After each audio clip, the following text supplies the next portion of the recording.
Hi there, and welcome to The Daily Gardener, an almanac of garden history, literature, and small botanical joys. I'm Jennifer Ebling, and today is August 21st. Have you had a thistle pulling contest yet this summer? My husband and I play a little game of who can pick the longest thistle. And it's kind of fun because thistles love to camouflage themselves and hide in plain sight. I'll bring him a 3-foot specimen, and sure enough, by the time he's done mowing, he spied one 4 feet tall and wins again. You know, you lose your mind if you try to get all of the root system for a thistle. That's nearly impossible. But what you can do is exhaust the roots by constantly cutting them back. And that really is the most effective way to deal with thistles. That and wearing a very thick pair of leather gloves.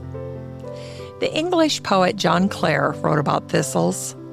He said, "Thistles wear their heavy knobs of bloom, proud as a war horse wears its haughty plume."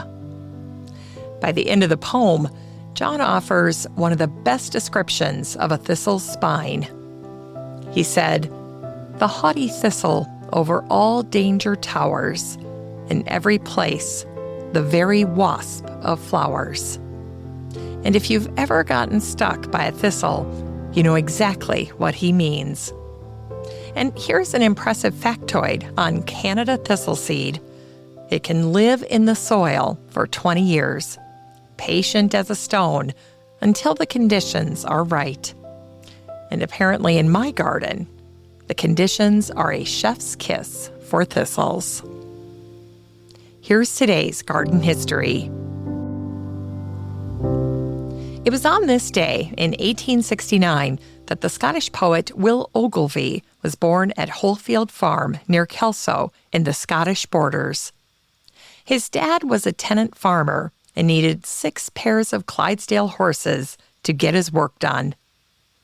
In 1889, when Will was 20, he said goodbye to Scotland and sailed for Australia, where he spent 12 years working with livestock and horses.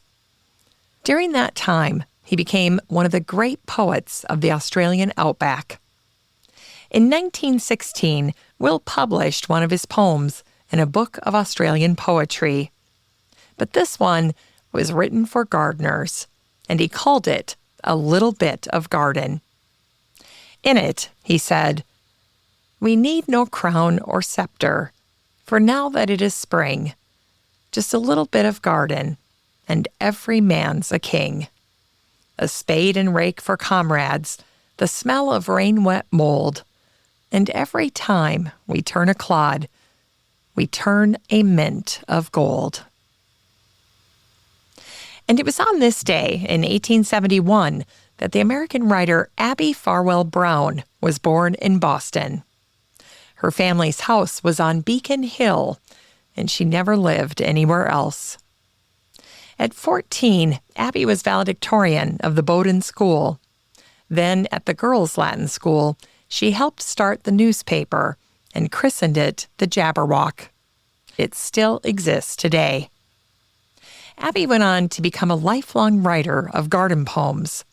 Garden Thoughts is one of her most charming, and it opens by splitting the world in two, which is what won the hearts of her readers. She said, "Some of us are roses, some of us are weeds. All of us begin in clay, silent little seeds." And it was on this day, in 1886, that the Welsh writer Ruth Manning Sanders was born in Swansea.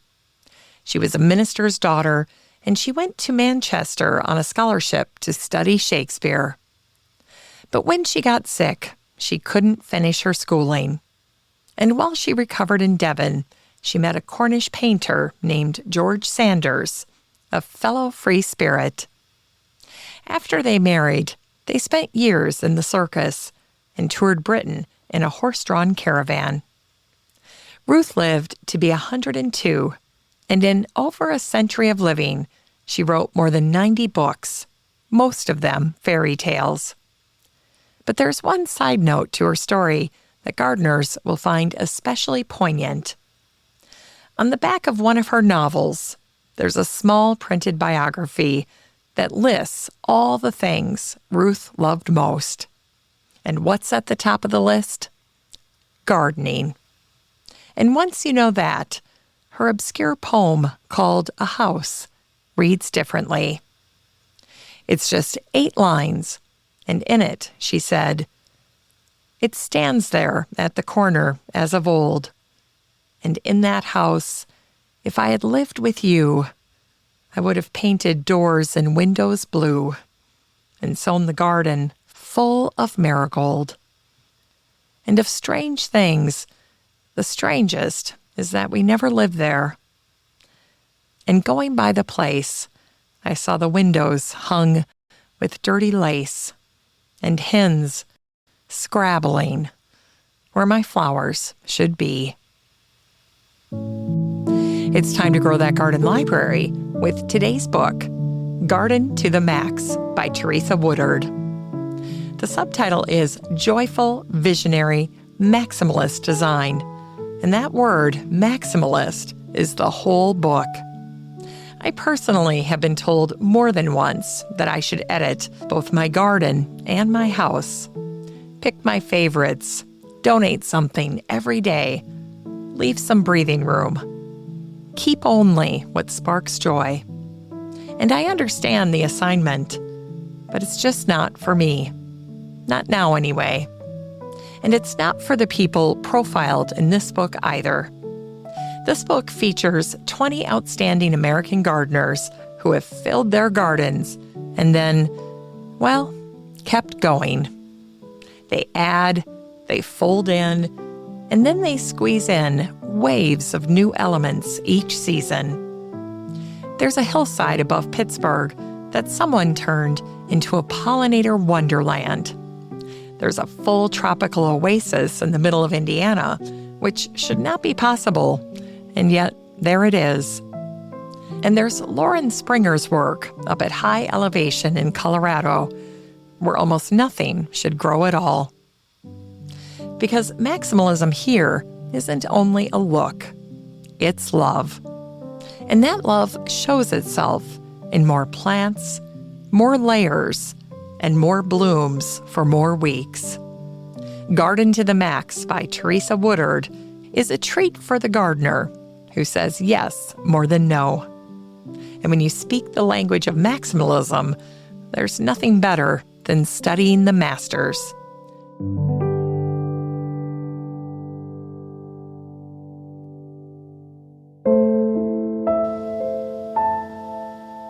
And finally, here's something sweet to ignite the little botanic spark in your heart. Today's fictional correspondence comes from the children's writer Mary Mapes Dodge, writing from the Catskills in 1905. Dear Daily Gardener, you're going to think I'm foolish when I tell you about my house, but I have made it mine, and I don't regret any of it. This is my 18th summer here. When I bought it in 1888, it was just a plain square box on the mountainside. I named it Yarrow for the flowers growing out front. And every summer since, I have added something. A veranda one year, a bay window the next, to watch the weather come up from the valley. I come from a farm near Newark, so I'm used to seeing the sky. You mentioned that you spend your time reading about gardeners and garden history. I understand how consuming that can be. When I was widowed at 27 with 2 small boys, I worked on my father's farm journal, and that's where my writing started. Not with children's stories, but with drainage and manure and crop rotation. A plant has never been scenery to me. A plant is something you do things with. The children up here have a name for one of them, Live Forever. It's a sedum, fat-leaved and stubborn, and if you take a leaf and rub it until the skin loosens and then blow on it, it will swell like a little green balloon. I'm enclosing my poem about it, and you can read it to your listeners. Does Live Forever grow where you are? Do children in your time still know about it? I have a man coming next week about another window. I would like one that looks east. Yours, Mary. And then here's the poem she enclosed about Live Forever. Little Polly, always clever, takes a leaf of Live Forever. Before you know it, you'll see her blow it, a gossamer sack with a velvet back.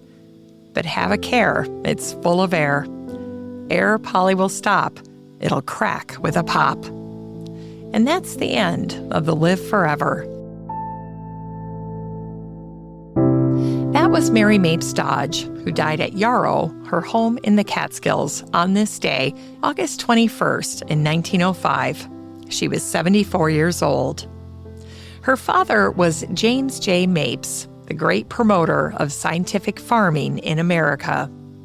Mary wrote about a dozen books of her own. Her big hit was Hans Brinker, which came out in 1865, though she never set foot in Holland. Mary was the first editor of the children's magazine St. Nicholas and ran it for 32 years. As part of her work, she talked Mark Twain, Louisa May Alcott, and Rudyard Kipling into writing for children. Today's book was Garden to the Max by Teresa Woodard. Thanks for listening to The Daily Gardener, and remember, for a happy, healthy life, garden every day.